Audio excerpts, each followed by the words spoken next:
Welcome to the most incredible marketing show ever. The show where each week a panel of respected marketing strategists, all trained and certified by the legendary Dan Kennedy, share their wisdom, experience, strategies, and insights on how to use Dan Kennedy's philosophy on business and marketing in any type of business, and that you can apply to your business immediately. Here's your host, Craig Valine. Hello and welcome to the most incredible marketing show ever. I am Craig Valine, your host. In today's episode, we're excited to present incredible marketing wins and sins.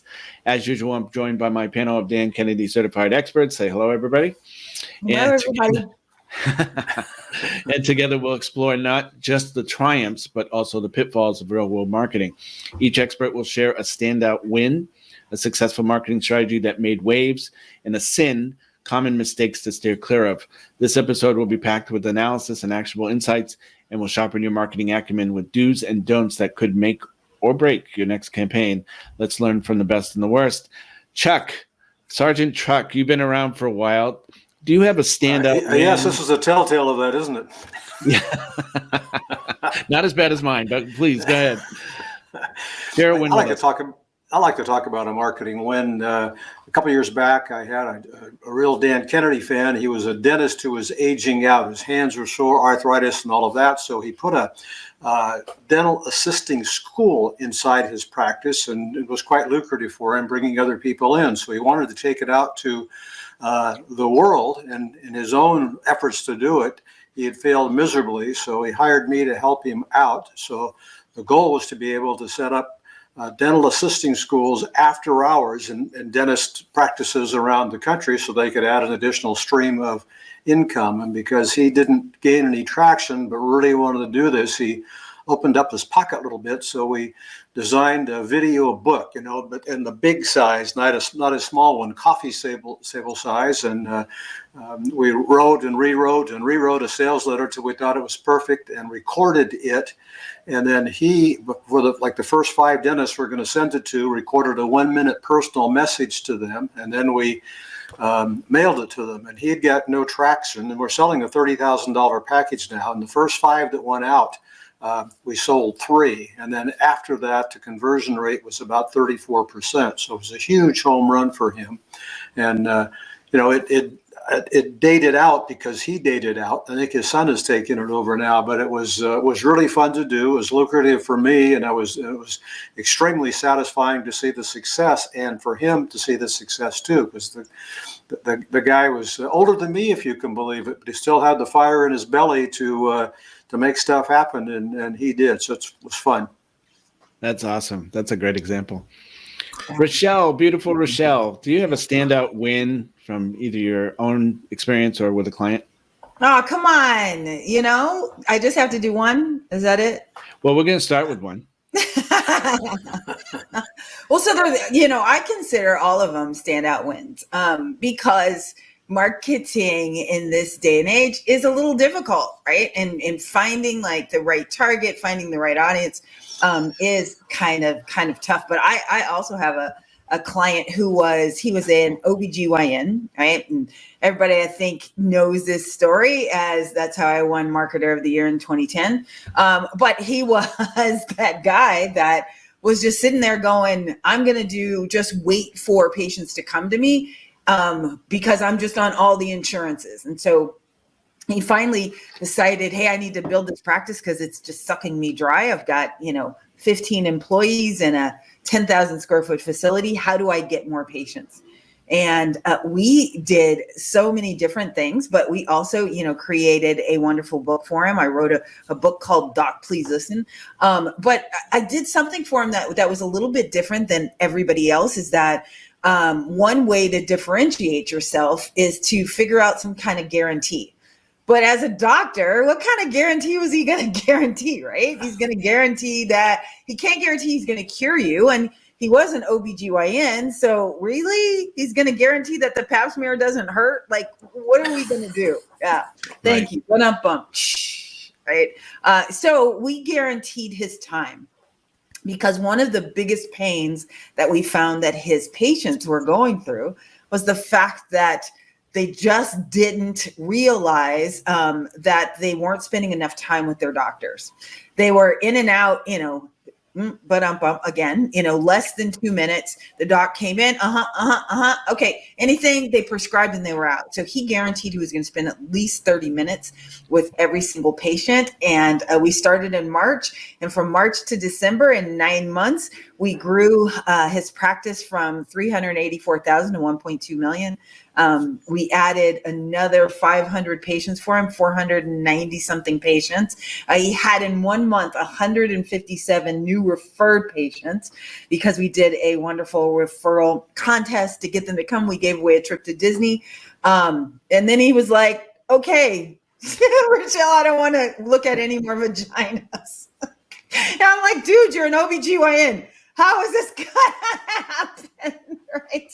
But he's like, you've got to slow this down. I can't take any more new patients. So, be careful what you ask for, right? But that's always one of my favorite marketing wins. That is funny. There's an episode on Friends when, I don't know if I think Ross's ex-wife, the lesbian wife, is having a baby, and the OBGYN is cute, so Rachel starts hitting him, and she talks about having coffee and serving coffee because she served coffee at the coffee shop, and she goes, oh, if I see one more cup of coffee, and he goes, well, if I see one more vagina. And so she backed off. She stopped pursuing him. Pretty funny. Like, no, okay, that's not going to work for me. That was a great example. Ben, do you have a standout win, incredible win for us? Yeah. Before I get to that, though, Craig, I think you have the title now for the episode. Yeah. No more vaginas. But I love these examples so far. Like Chuck, I love that you sent them a big coffee table book, because that's not easy just to throw in the trash, right? Right. If you get something in the mail and it's a coffee table book, you're going to do something. You're going to open it. You're going to see what this is all about. So that's great. And then Rochelle is just do all of the things. Yeah, that's fantastic. Yeah, the first thing that came to mind when we were talking about this topic is it was about 10 years ago. And I was helping a startup that was working in a very much of a B2B space. And that's where typically people will say, well, this direct response stuff isn't going to work here. My business is different. And their business was pretty different, because this was in an area where typically the sales would be find the big companies and go in with big sales teams. This was specifically marketing to hospitals with the big sales teams, and they were of this kind of money saving type stuff. But what the startup was doing was they wanted to reach kind of the mom and pop shops, and you can't just go around sending big sales teams in there. And what's important is there were a couple big players that sort of facilitated this, but the big players, that all of their attention was on the companies that were sending the sales teams in. So that was all of the market that we were trying to break into. Well, we were able to get some data on kind of some of the cost savings things for the mom and pop shops that they might not realize that they could get to. So we did a direct mailing, and I think a lot of the marketing wins that you'll hear from people in the direct response world tend to come back to direct mail too, even if it's a heavily digital business. But we did, and this was really bootstrap. I was at my kitchen table, folding letters, putting on stamps, sending those out. And one of the things that makes this such a win, in terms of getting clients, it was about break even. It was fairly modest in that aspect.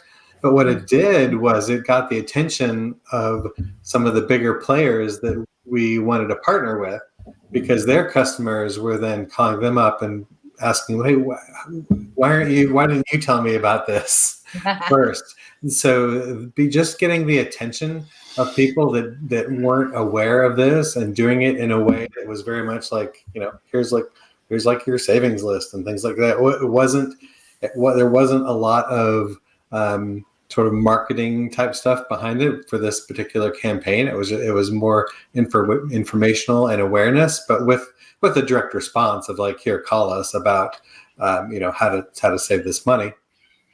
But the calls that we got that were the biggest wins were from the bigger players that we were then able to partner with, and we got their attention. So I think some of the time, what you're doing in your marketing that's a win, sure, the bottom line is super important. Like you want to have positive revenue on these different campaigns, but there is oftentimes another level of what a success is, what a win is for that. So I think it's important to keep in mind and be on the lookout for those things, that what your intention with your marketing campaign was, that might shift like midstream in the marketing.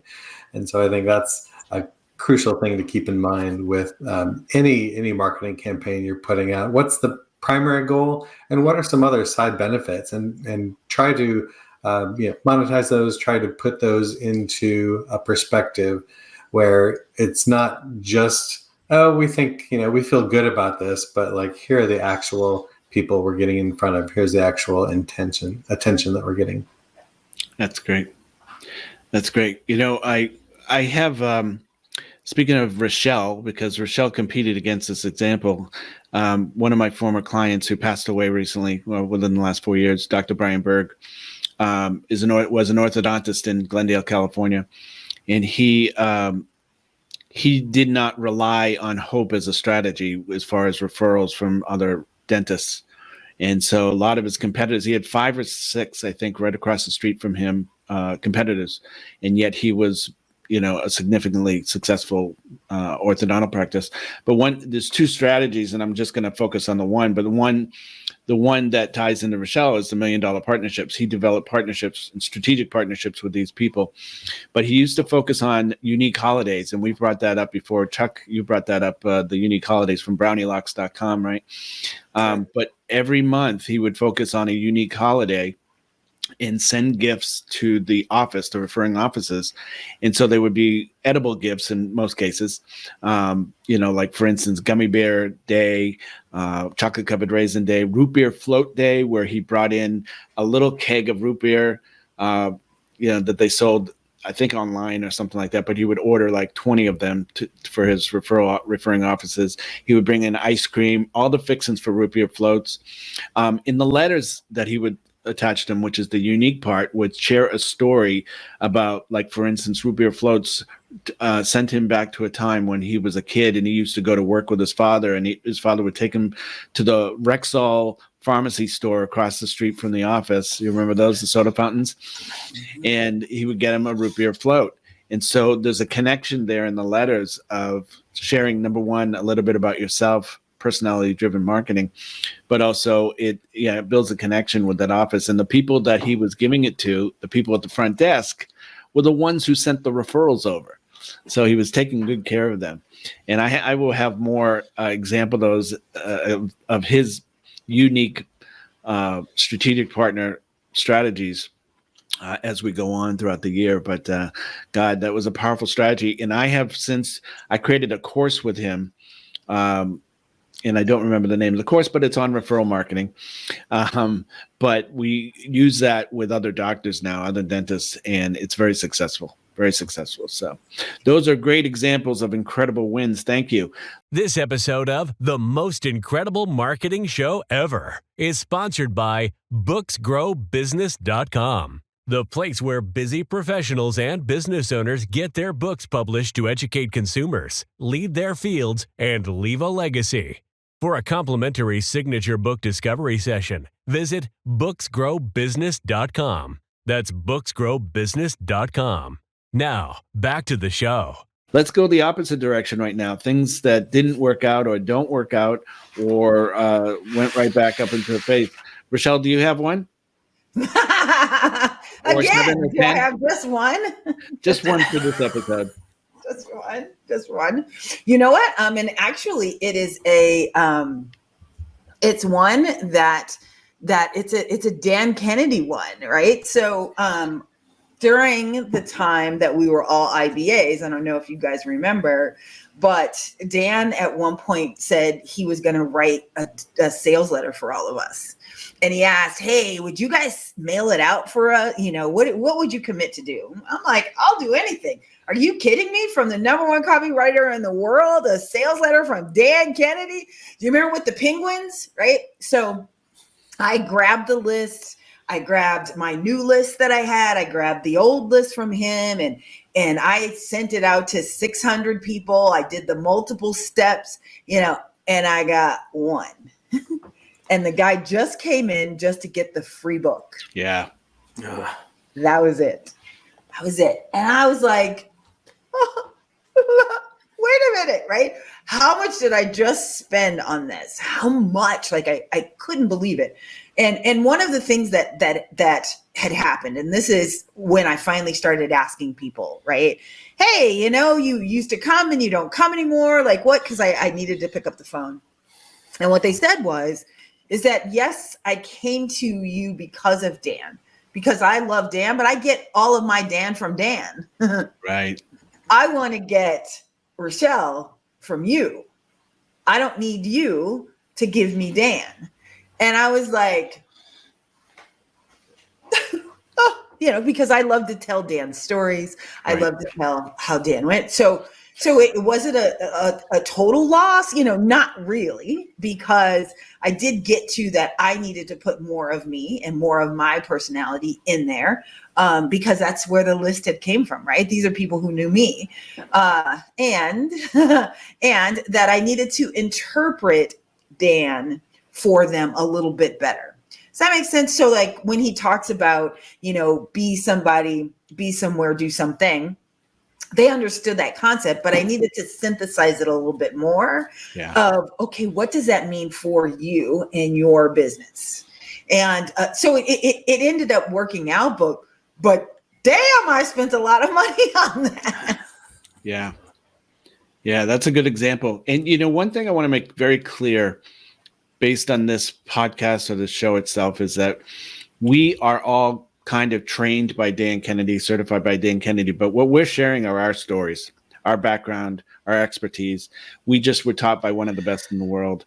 And so that has a framework and a kind of a strategic mindset on ourselves, but we're really sharing our real world strategies that we've helped with other clients and used ourselves. So that was a great example. Thank you, Rochelle. Ben, a sin, a marketing sin.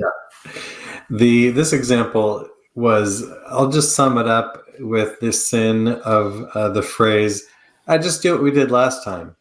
I was working with a big online marketer and I had just come on board and they wanted to repeat something that they had done 6 months ago that was really successful. And so it's like, here's the same ad copy. Here's the same, targeting that we did on Facebook and all of that. So I diligently, went through and, copy, paste, repeat, rinse, repeat.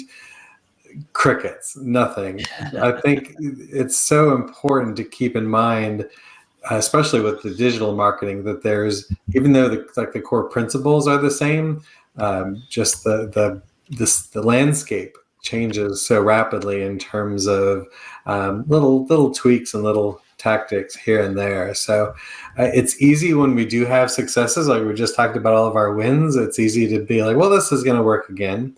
Well, sure, some of those same principles are going to work, but take a step back, get some good little perspective on it. There's still the need to test different offers over time. I mean, there's a reason why you have kind of a control ad, but then you run tests against it and see what's changing. Sometimes even this, working, this message that resonated with a group of people 6 months ago is going to be different. The economy is different. Where they are in life is different. A lot has changed. And so it's increasingly important to be relevant and to not just do the same thing or just be like, oh, what's working for so-and-so, so we'll do it here. You really need to take a look at what they're doing, but then recontextualize it to what you're doing, still applying the main direct response principles of giving, being yourself, telling your story, and giving them a call to action. But be flexible with that too. It's easy to be like, no, this is the formula. Well, that was the formula 6 months ago in this one context. But it's important to take a fresh look at things along the way. So that marketing sin was it worked before, it'll work again. Right. Not so much. Good example. Sergeant Chuck, what do you got for us? Marketing sin. So, we all work with people from all walks of life and all businesses. And my first story was about a dentist, and so is my second. I only say this because I do work with lots of other people besides dentists. But this was a lady, and she had bought a practice and was doing really well about her first 6 months. But she had a former list of the prior dentist of about 600 names on it, and she'd only retained about 100 of those. So our plan was to send something out and get part of that other 500 back to her. So we used the old 3D mail boomerang from our friend Travis Lee, and bought those and wrote a great sales letter and sat down with her staff, and like Ben was talking about, stuffed the damn boomerangs in the envelope and all of that stuff, and told the office manager, now do not run these as first class mail because they'll go through a machine. And so, okay, I won't. Well, she goes to the post office, and instead of being 52 cents, the cost was going to be 88 cents. And she says, I'm going to save money. So she does them first class.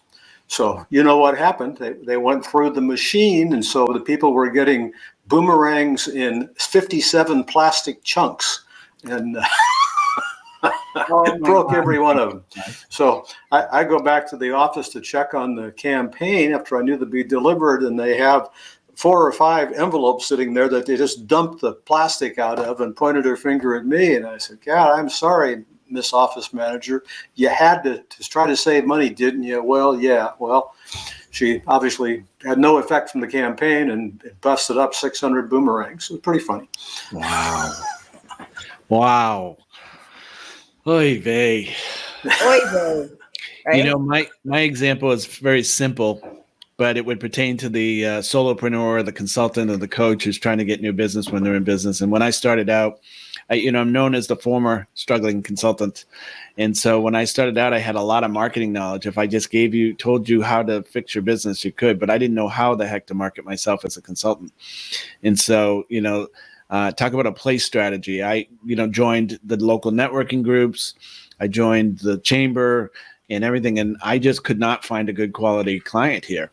And so, the message reached out to people who were networkers, not marketers. So as a result, I got an invitation to the Institute of Management Consultants and found my ideal market there. And then the rest is history. It's just like, place strategy, right? Be in the right place. Message market media. Are you using the right media? So it was, it took a while for me to figure that out after being broke for a very long time. And I've been broke since, but I'm not, not because of that. Isn't that good? I learned my lesson. Yeah. Anyway, we're coming to the end here. So I want to thank all of you for sharing your incredible marketing wins and sins. And, thank you. We're trying out a new format if you're watching this for the very first time, but we'll be testing to see what works, what doesn't, and just like the marketing wins and sins. Hey, we have a free gift for you at mostincrediblemarketingshowever.com. It's a free gift from all our guest panelists, and we show up every Thursday, but in the meantime, you can watch our shows on YouTube or any of your favorite podcast platforms. Thanks so much for being here today. We'll see you next time. Thanks.